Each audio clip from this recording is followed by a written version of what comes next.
Well, good evening, everyone. Good evening, good evening, good evening. Look, get in here, get in here, get in here, and welcome to a new live episode of He Said, He Said, He Said. A look at the world from a seasoned Black man's perspective, because one perspective isn't enough.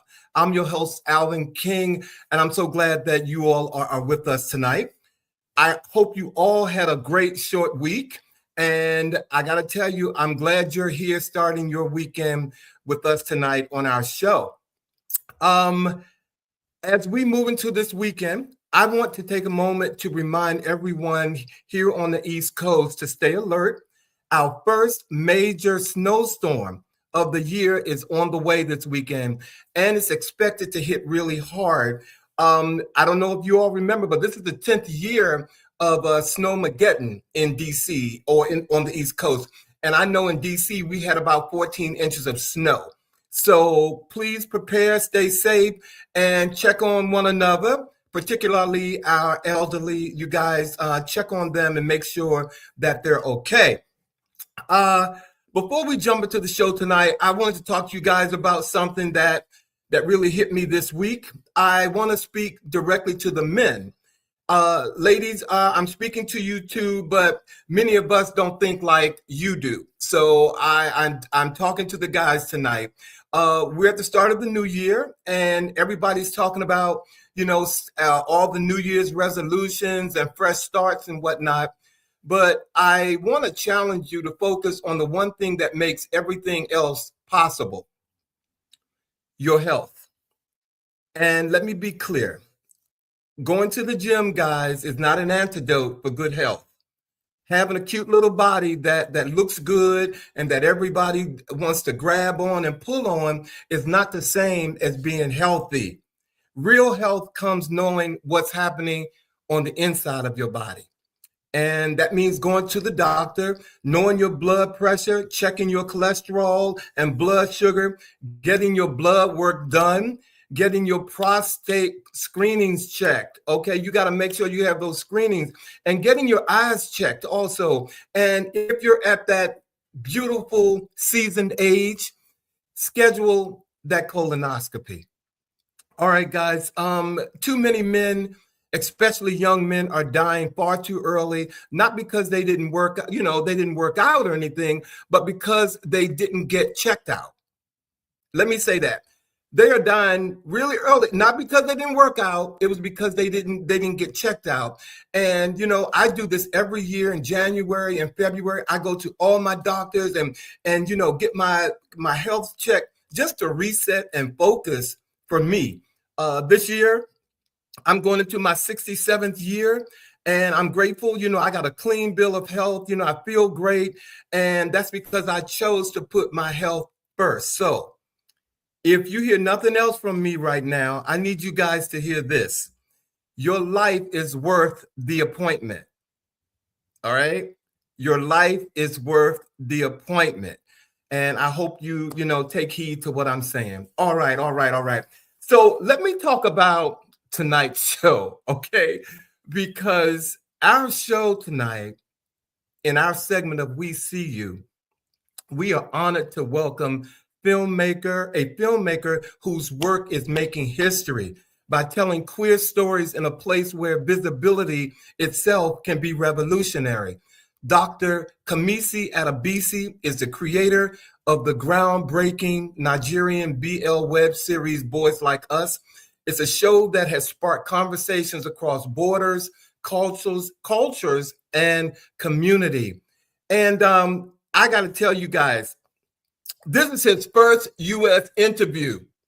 All right, right here, he said, and I'm feeling too darn good about it. Okay, so I want to thank you all for being here tonight. Again, we're going to have a great conversation. I see you viewers on here. We're going to say hi to you, but I can't do that until I get my guys on here. So if you all are ready, let's get on with the chat.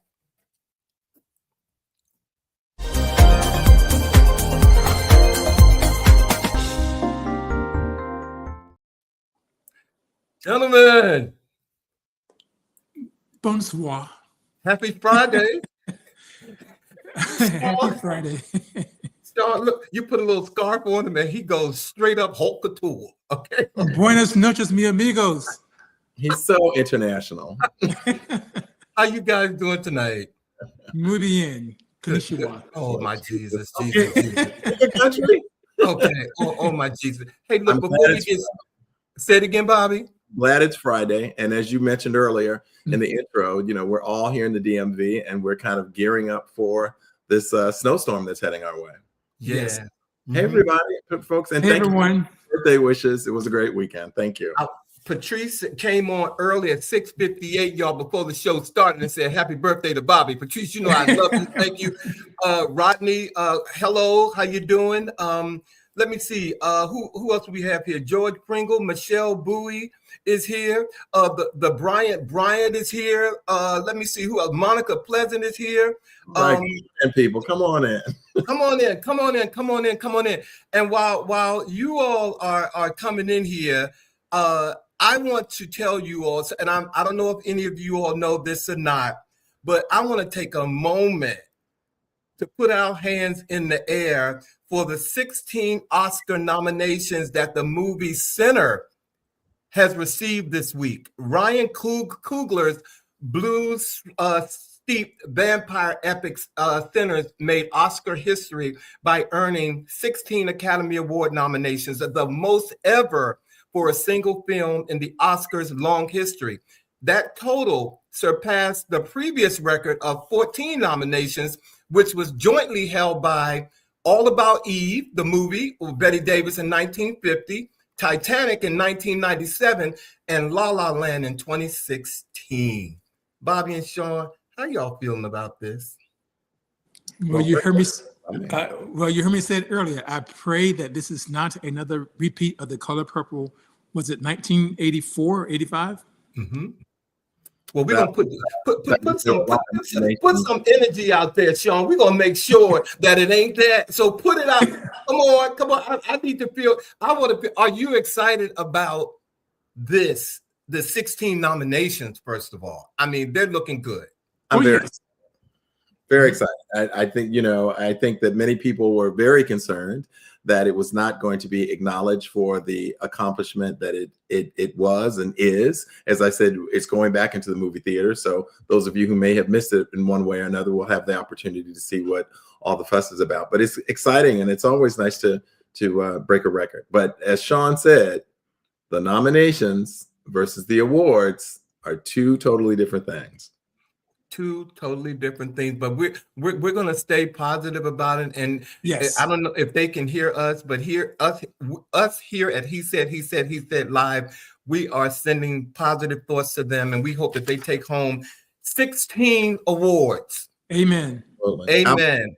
Can I just have a quick second? Just one of our viewers, Diane, kind of scolded me last week because she said I did not have my he said mug. So I just want to. Make sure you Diane, you're gonna be the first to get a mug when them mugs come in, Diane. Diane, I don't know where you are, but since you know Bobby, you're gonna get a mug. So thank you for reminding him.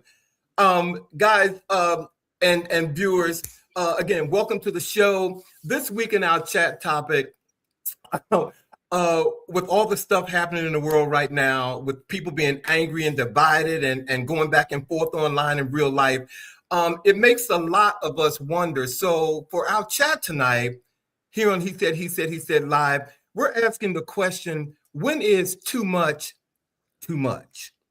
And we're looking at two moments that really stirred the conversation this week. One from the pop culture and one from a protest that made its way into a place of worship. On the surface, they seem very different, but at the heart of both, it's the same issue. How we express ourselves, where do we draw the line, and what happens when we get totally pissed off and we just explode, okay?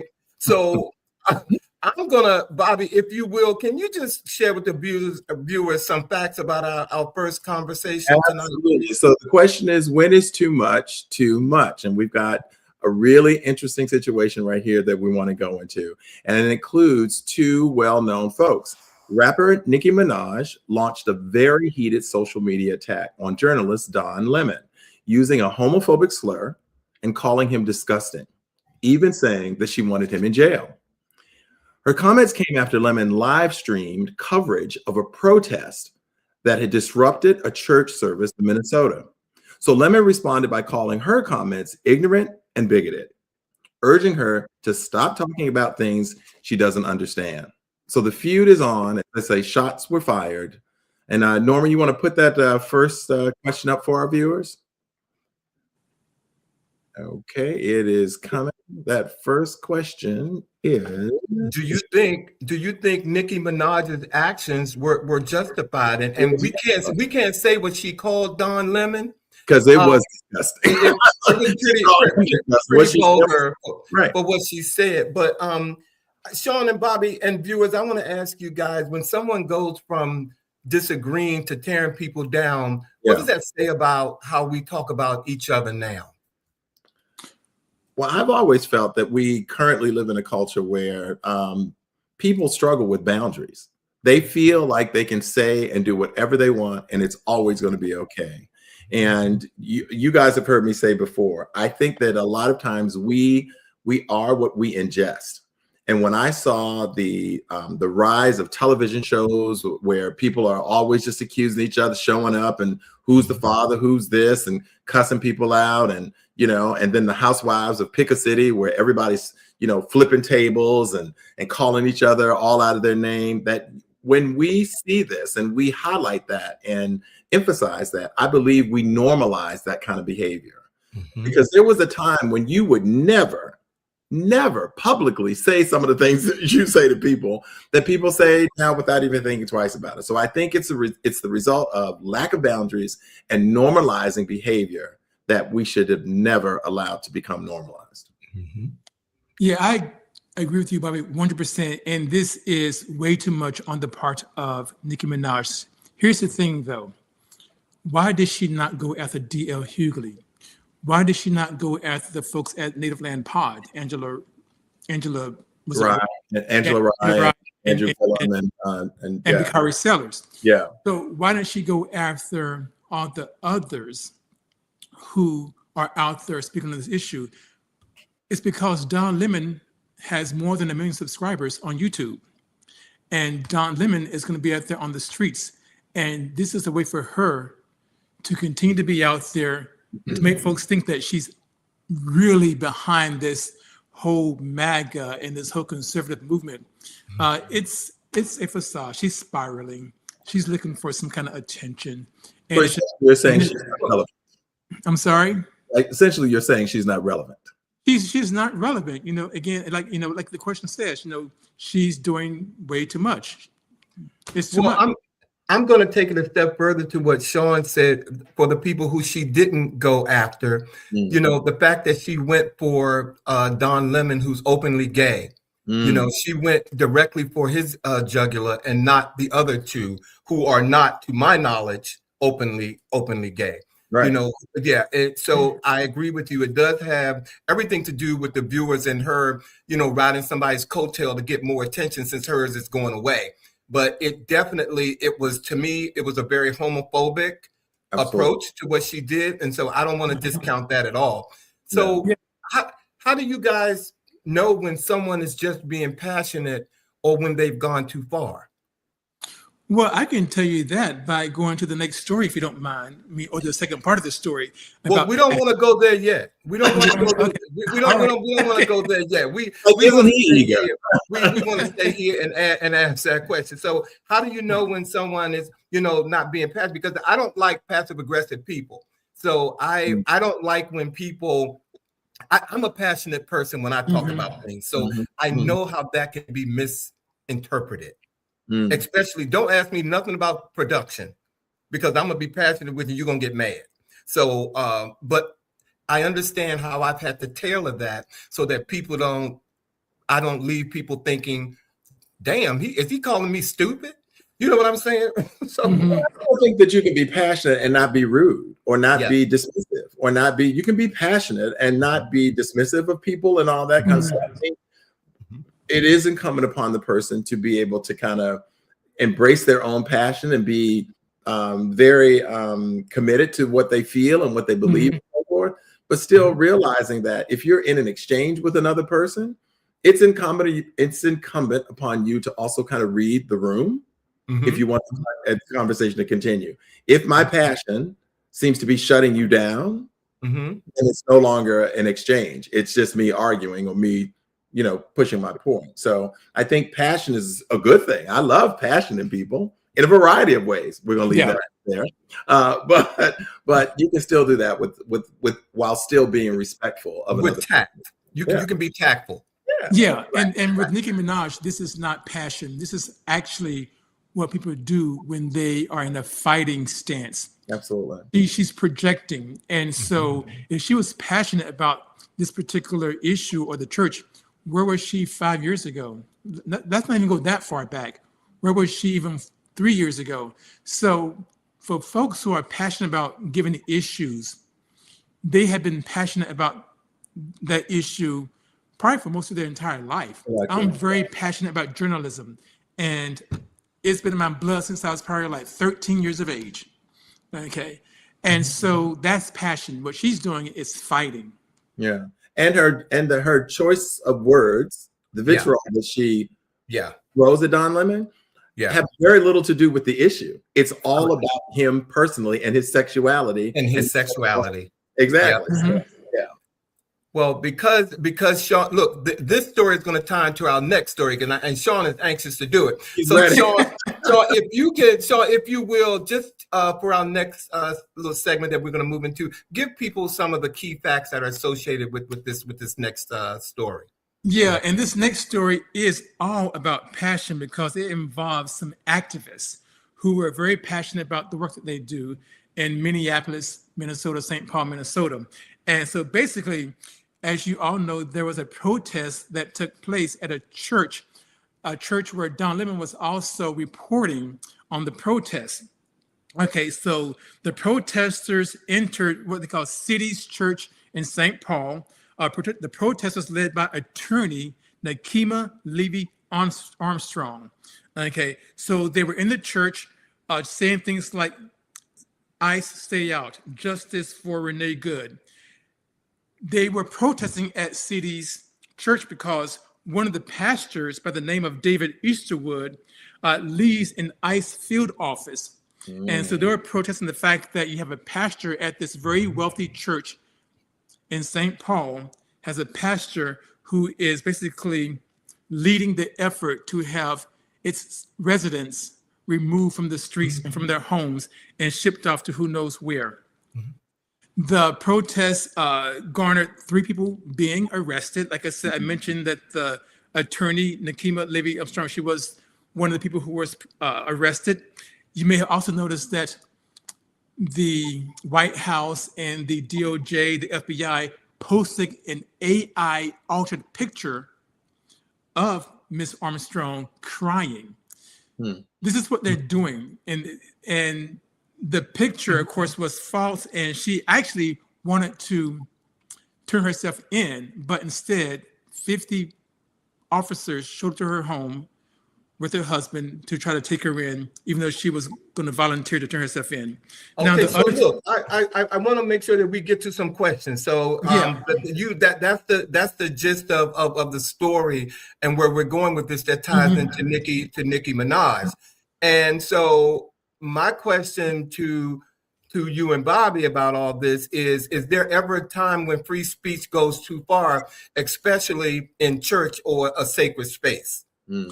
Well, I wanted to conclude by, to your point, I'm not going too far, is that Dylan Ruth went into a church in South Carolina. Did he go too far?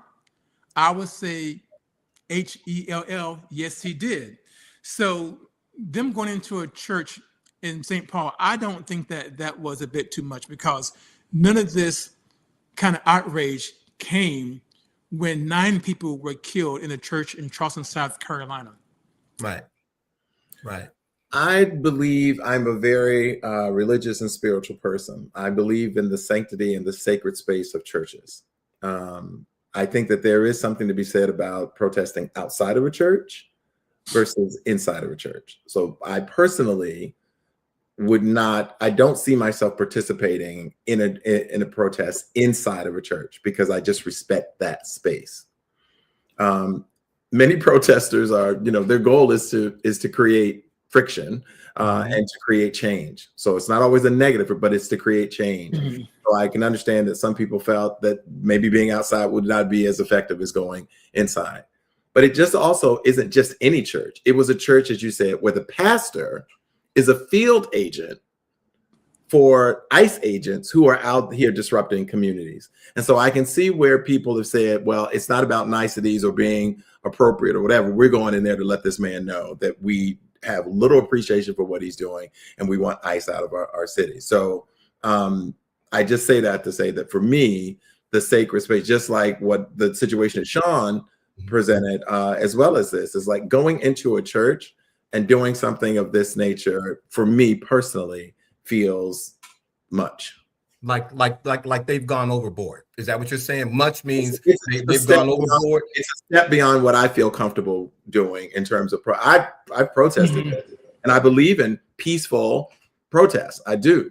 What I don't believe should happen, though, because I just heard recently that there are plans for these people to be charged legally for their protest versus people who literally tried to overthrow the government being pardoned in an insurrection. Well, I heard that the city of Minneapolis are striking back, and they're shutting down. People are not going to work. They are all going an all-out revolution. The people of Minneapolis, they're not going to work. They're not going to they're not going to schools. They're not doing anything. So and this kind of thing has to happen. And I'm going to wrap up. Thank you, guys. I just want to ask one more question about this. Yes. How do we speak out without disrespecting places that means something sacred to others? And I'm just going to say, I understand what you all were saying. They shouldn't go in there. I'm not advocating that they should have gone in there and wrecked the service or whatever and done that. But there are some pastors that have said some really hateful things in church to people. And it's supposed to be received as this is what God has instilled in him or her to say. Yeah. So how is that different from people saying, wait a minute, you up there, they go in this church, say, you're spreading all this hate and you having us locked up, but yet you up in that pulpit. No. Let me just say this. You can't, these people are being hypocrites. If you believe in the Constitution and the separation of church and state, they did not go too far. You can't have it both ways. Okay, these people, like you said, Alvin, are up there preaching things that are ungodly, if you will, but yet they also want to be protected, but yet also take out tax dollars. Which is it? You can't have it both ways. Can do it. No, you want to close? I hear that. I understand that. I just feel that for me, it's aligned for me in terms of going into sacred spaces. I think there are a variety of ways and places that you can protest and make your voice heard and so forth. But just for me, as for me, as they say, the church or sacred space of that nature, for me, crosses the line. Not to say that they aren't crossing a line by doing what they're doing. They're inappropriate in what they're doing, without question. But if the question is, how would I respond to it if I were protesting? Going inside the church is where I feel you wouldn't do it. Yeah. Well, our viewers are truly weighing in. Hold on. First of all, I'm going to go back to Rick Irick, who is traveling home in the snow. You hurry up and get here, okay? But you're with us tonight. Rodney said that, and I'm going to move back real quick. I'm annoyed that there are 10 movies up for Best Pictures. He's annoyed by that. Happy Friday from Michelle Sims. Thank you very much. Monica, Monica, don't talk about that mug. Okay, I'm not going to talk about that mug. Mug too.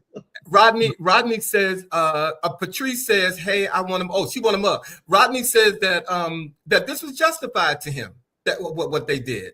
And I saw Raw Health in here. Greetings and salutations to you, young man.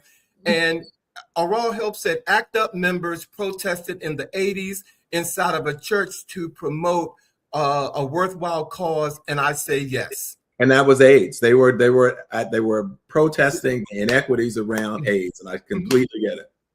It's almost the same. So, all right. Mhm. First of all, thank you guys. Thank you.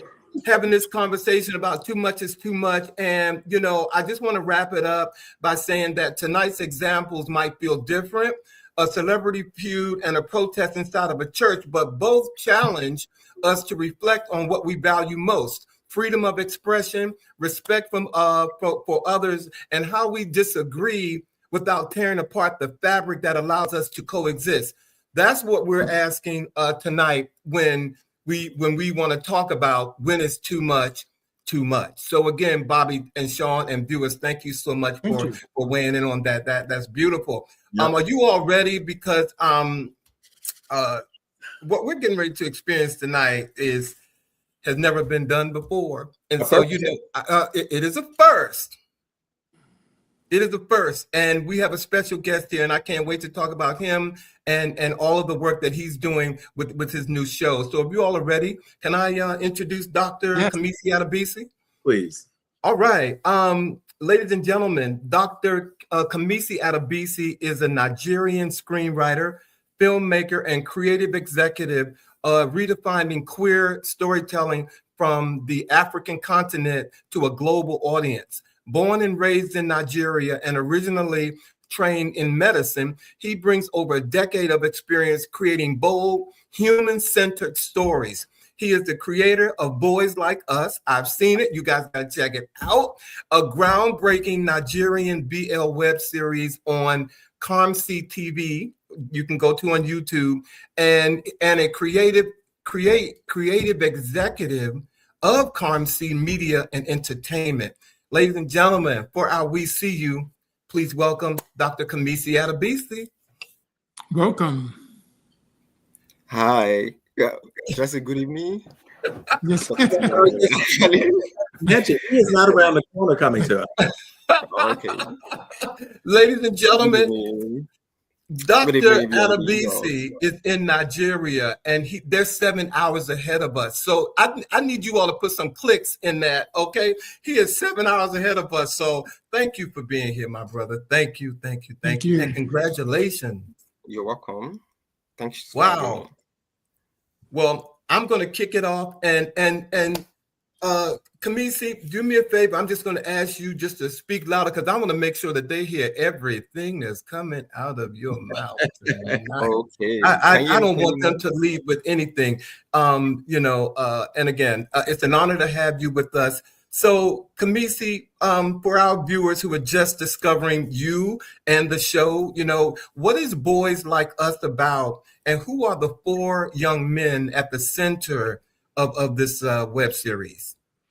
Okay, Boss Like Us is about four queer men, should I say four gay men, because we don't have a trans man among them. So Boss Like Us is about four gay men living together in the city of Lagos, and how they navigate their life with that comes with homophobia, love, family, friendship, their work, how it interferes with their sexuality. So we have Mufe, who is a medical doctor, and is a romantic. He was looking forward to meet his new boyfriend, and then he fell in love with a street thug, by the way. And then we have a Diamond, who's a fashion designer, who had an issue with his sugar daddy. And we have Frank, who is the corporate guy who works in the corporate world. And we have Edible, the kind of queer man who, does everything, does cooking, does events, does muscle, does muscles, does a lot of things. So we just kind of wanted characters that represents every walk of life, almost every walk of life. Yeah. Mm-hmm. Well, it seems like we all have one of them in our lives, right? Three or four. Okay, we have one of them. Thank you. I do. Before we move on, I see that one of the characters is a doctor. Is that any relation? Does that kind of? You're a doctor. Is that part of? Are you putting yourself in there? What's happening with No. that character? I wasn't putting myself in there, but I wanted to write something. I would write the kind of job I would, understand, something that was easier to, work with our budget, kind of. So, even though we didn't show him in the hospital, but I just wrote it because there's something I do. So I don't want to write something I don't know about. Smart. Thank you. Yeah, again, thank you. And I think that is fabulous that we're getting something out of West Africa that is not here. So, but I do have to ask, because there are a plethora of stories out there. So why did you feel or still feel so compelled to make this series? And what was missing in the stories being told around the world for you that you knew this story had to be told?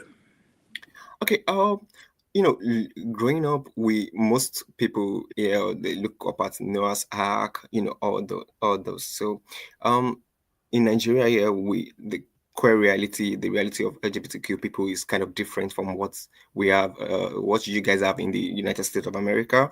So we wanted to do something that people here can relate with, and people here can look back, in the next few years and be like, oh, we once had something like Noah's Ark. We once have something to look back on. People can go back every time to watch.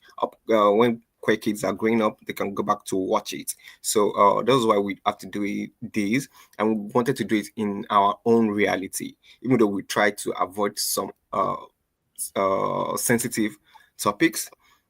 Yeah, which I'll talk about later. We tried to avoid some sensitive topics, and then we didn't want to do something so sexual and so like people coming out of the closet, which we have almost every time. So, but we just wanted to do something fun, and with a little bit of something fun in a way that homophobia is not so on the nose. Thank you for that, Kamisi. So obviously, we've mentioned the fact that these stories are very sensitive and not necessarily embraced in a global context. And certainly in many African nations, that this story would be a difficult one for some people to embrace. And so the question is, politically or personally, was there ever a moment when you felt this story just has to be told, even with the risk of telling it? Okay, yeah, there were times that most of the stories though I was seeing on the YouTube coming from queer people in Africa were just sexual story. He fell in love with his friend, he fell in love with his this. So it was just like the only thing about queer people is sex and love. We didn't have friendship, we don't have careers, we don't have things that are deep, complex characters. So I needed okay, we need to do this. And one day I just sat down and I was like, is there any queer series I could watch from Nigeria or from Africa that I, could binge watch? And I realized I couldn't get any. So I just needed, okay, someone needs to start doing something. And I had to put myself forward and, okay, let me do something, even though we had a limited budget and resources. I love it, because we are certainly more than just sex and love. we do have other aspects of our lives. So yeah, absolutely. Kamisi, first of all, for all the viewers who are just tuning in, ladies and gentlemen, we have Dr. Kamisi Adebisi. He is the creator of Boys Like Us, a web series on YouTube. We're going to put up the link in a few minutes. This is an unprecedented moment because this is his first live interview in the United States about his web series. So again, we thank you for being here, Kamisi. You mentioned an episode called Noah's Ark. So my question to you is, with shows like Noah's Ark, which is groundbreaking for Black and queer visibility, and now this new show, are you familiar with a series called Heated Rivalry? Yeah, but I've not seen it actually. Okay. Well, shows like Heated Rivalry for Men in Hockey. Were you aware of those? Well, you did know about Noah's Ark. Did any of them influence you in any way, and still to this day, to create what you're doing right now? Yeah, Noah's Ark was one of those things that influenced me to do this, because I watched Noah's Ark growing up. I think when I was like my late teenage years, I watched it, and like when I wanted to start the production for Boys Like Us, I watched it too. So I watched the first few episodes. So, but we did Boys Like Us before it's Rivalry came after we released the Boys Like Us. But Noah's Ark was one of those things that influenced me to make Boys Like Us. Mm-hmm. Mm-hmm. Okay. Because I hear a couple of other stories in there. Are you familiar with an author named Elin Harris? What? Are you familiar with an author by the name of Elin Harris? No. Okay. He was an author. He passed away, but he was basically, as far as storytelling, he was one of the pioneers before there was a Noah's Ark. And so I would if you haven't read some of his books, I would urge you to read some of his books. I think you might find them interesting. Mm-hmm. Yeah, sorry. Mm-hmm. Yeah. And Kamisi, I find it interesting your take regarding Noah's Ark. And like I said, that's a show that has global influence. So are shows like Queer as Folk, and as Alvin mentioned, Heated Rivalry is one of those shows that now also has global influence. So how do you see Boys Like Us fitting into the global legacy of queer storytelling, especially coming out of West Africa? Yeah, I want to see people, going back to watch Boys Like Us to see the reality of queer people living outside, living in their normal way, living the way we live, even when homophobia is out of the window. Do you understand? See that queer people too are happy, despite everything we face. We try to be happy. We try to, try to like live, form friendship. We try to like survive. We try to have fun. There was a scene of people them having strippers for a friend's party. We do all those things despite the hate and everything. So want people to go back, every time to see people who most people like people who migrated to the West. They called me. I was like, oh, we love what you did. We kind of like felt back at home. We kind of like we wanted to come back home and have fun, kind of thing. So I want it to be a point of reference, even to filmmakers who would keep doing things, telling stories of underrepresented people in Africa. I love it.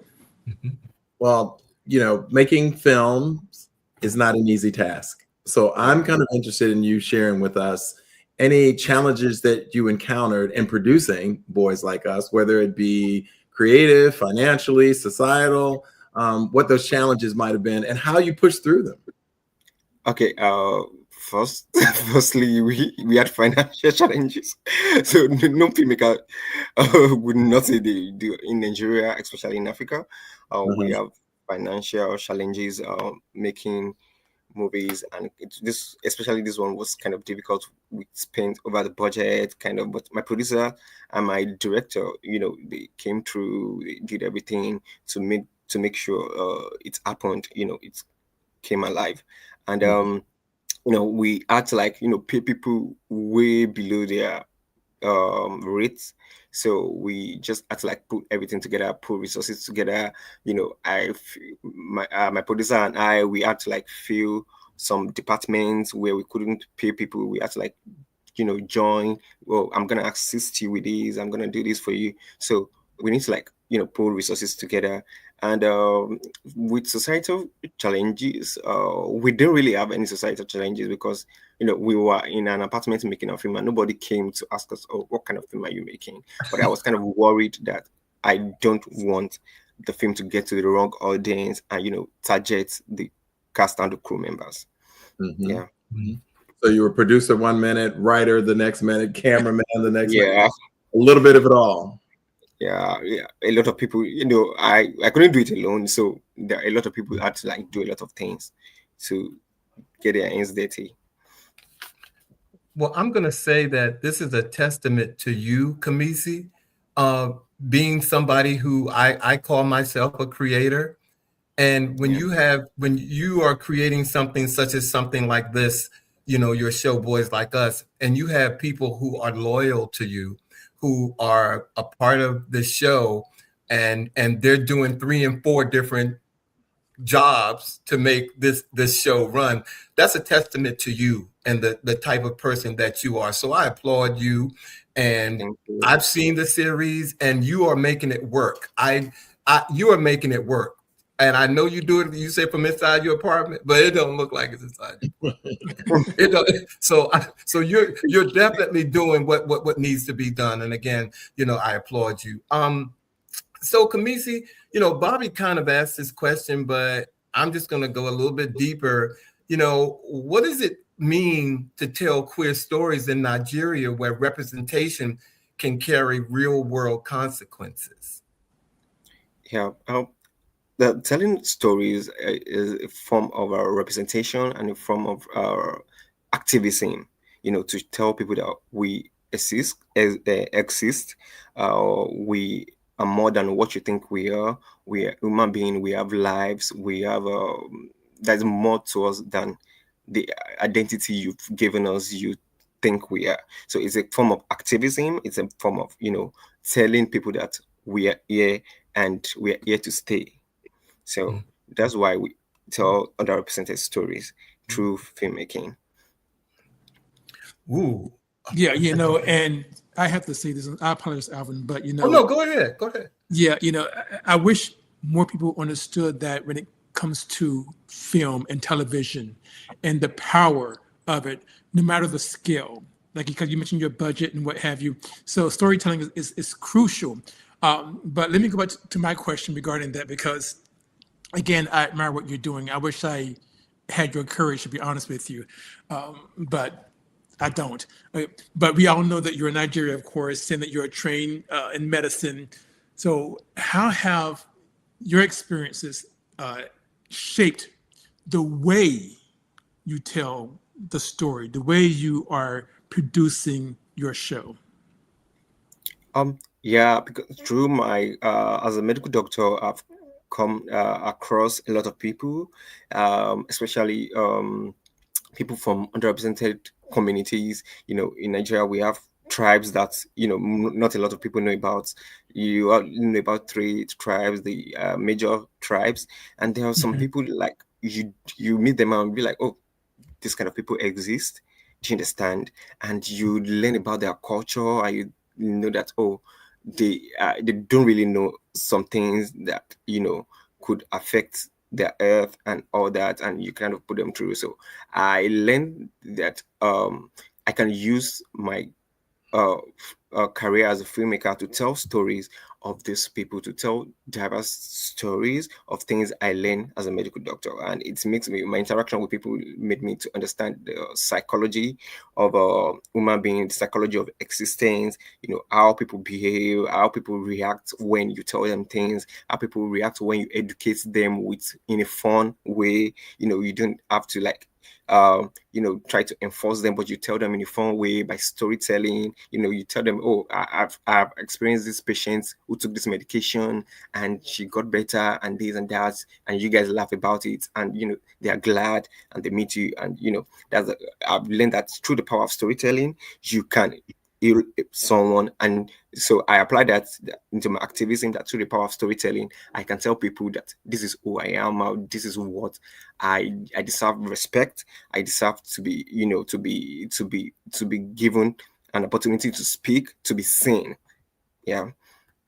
Wow. I have a question here. Thank you, Kamisi. One of our viewers, Rick Irick, he asked, are you a practicing physician?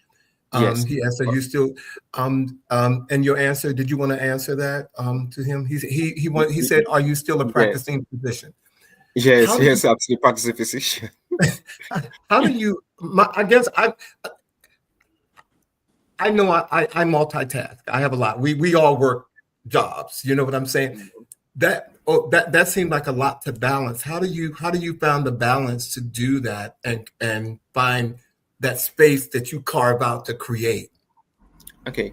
I do film on the side. Filmmaking is like a part-time stuff for me. So not like I'm always on set or working on a project every time. So I just try to like do one project in a year, kind of. So because I started writing when I was a medical student. I just started writing like something I wanted to do just to make a few bucks. But along the line, I realized, I can be a filmmaker, to bring my script, my stories alive, to tell stories the way I want it, the way I want, the kind of stories I want to tell, even when people don't want to, like, we don't want to tell this kind of story. Nobody will watch this kind of story. This story is not something Nigerians would accept, Africans would accept. So I just do my own project on the side. While I work as a medical doctor, I just take the whole year to plan my project for the year, and then do it. I don't do too much by filmmaker. I don't do too much not to like affect my career. Well, that's good to know. It still speaks to your versatility and your commitment to living a very, multi-layered life. And that's very exciting. So it does beg the question, outside of being a filmmaker, who Dr. Kamisi Adebisi is. What drives you? What inspires you? And what keeps you going when things become challenging? Okay. I like traveling. That's one of the ways I have to have fun. I love traveling. And I love, going on, just hanging out with my friends. Last year I started taking swimming classes, and money is one of those things too that drive me. Money is one of those things that drive me to work hard, get money, and fund my filmmaking career. And I also like trying new foods, new cuisines. I like trying new cuisines, and that's one of those things. That's one of the reasons I like traveling, to taste foods from other countries. So outside of your native food, is there a particular food that you found that you really enjoy? I don't know. Come on. I don't know. I'm trying to remember. I think I had this food in Ghana that was made with was it cassava leaf? This soup with cassava leaf, and do we have a I think we just lost him. I think he's I think we did, but viewers, don't go anywhere, because he's going to log out. His power went out before we started the show. Again, he's in Nigeria, but he's going to log off and he's going to come back. Yeah. But hopefully you all are enjoying our conversation with Dr. Kamisi Adebisi. And for those of you who are just tuning in, this is an unprecedented interview. He has never interviewed in the United States. And Sean, Bobby, and I have I was going to say nagged him. We have grabbed him. We have grabbed him. And so welcome to the show, Robert. I think he's coming back in.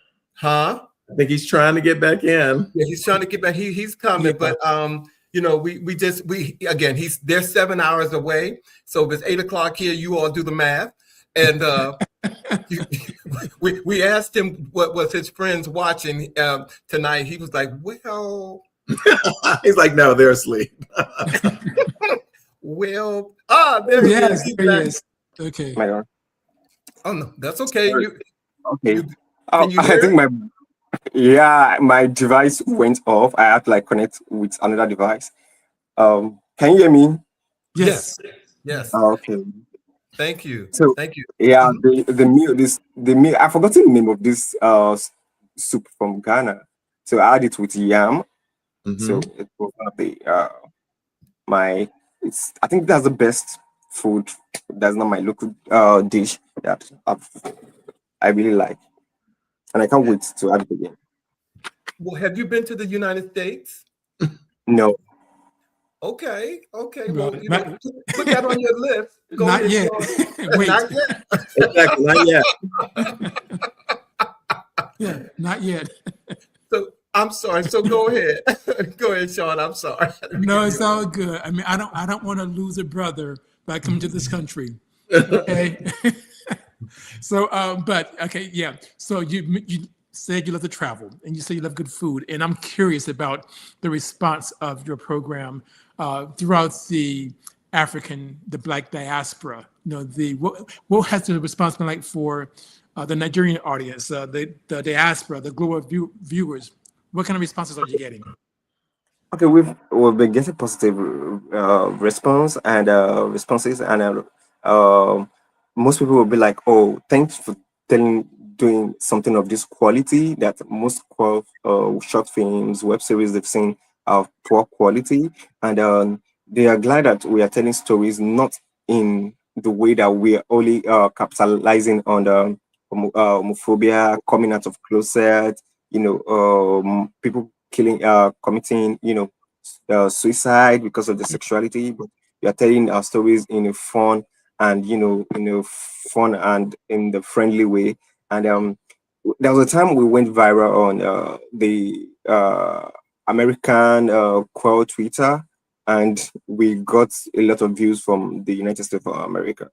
Yeah. So the response has been great. It has been, encouraging, and we're looking forward to doing more. I'm happy to hear that. I really am. Absolutely.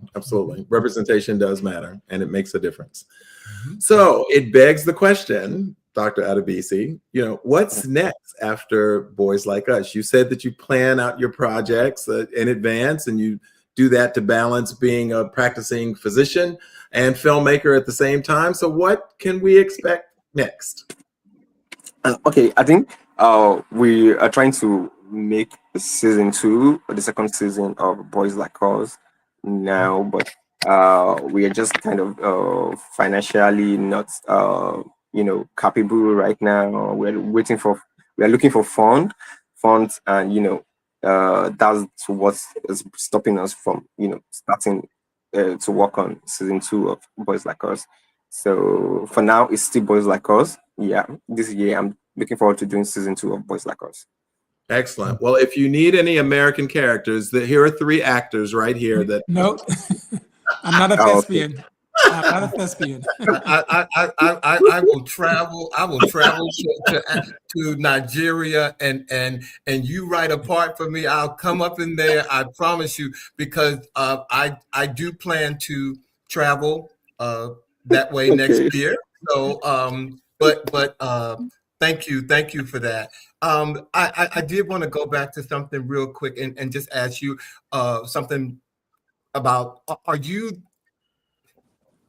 do you have brothers and sisters there? Like, are your siblings? Do you have siblings there?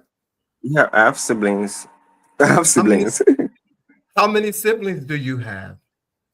I have 3 siblings, biological 3 siblings.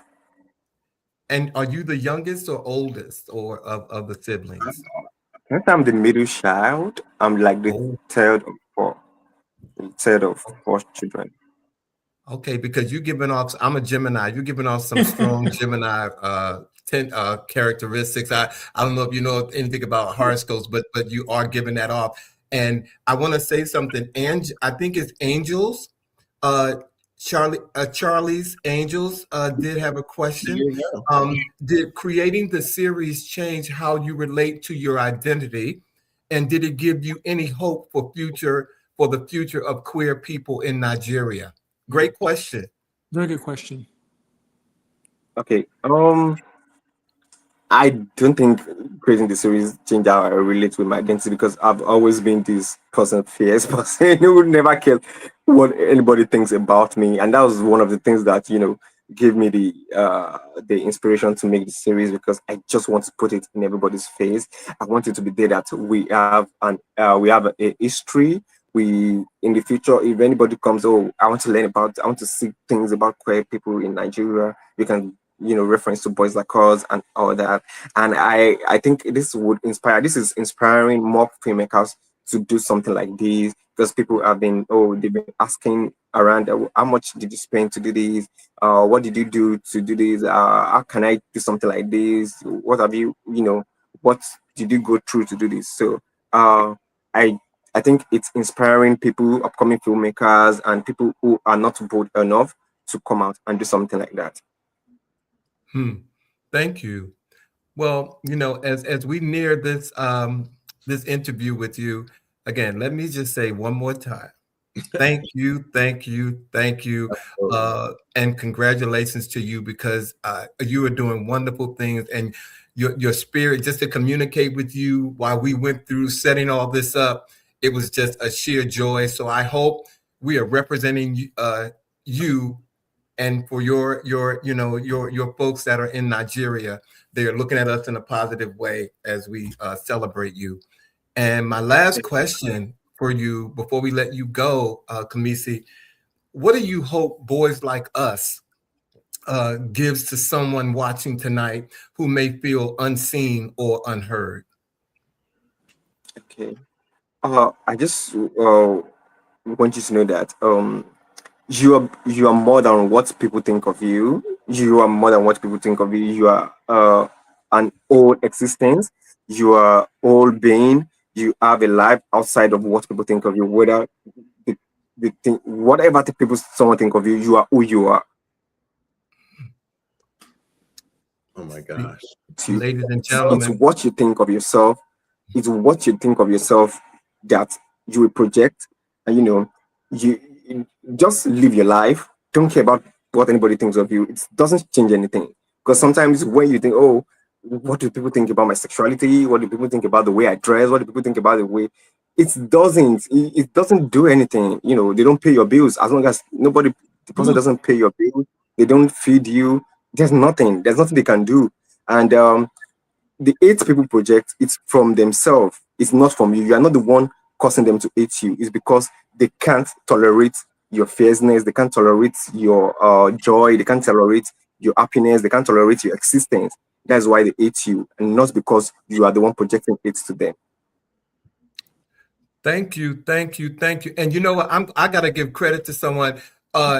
Charles, I saw your question, but he just answered the question. You just came at it a different way. So if you ever want to make a guest appearance on He Said with these questions, you can do that. You reach out to us at he said live at gmail.com, or you can subscribe to our page on YouTube at He Said live. Charles, I'm glad that you're here. But ladies and gentlemen, we have come to the conclusion of our interview with this amazing filmmaker, Dr. Kamisi Adebisi. Thanks again, my brother, for being here, and congratulations. Wow. Thank you for having me. Wow. It was nice being here.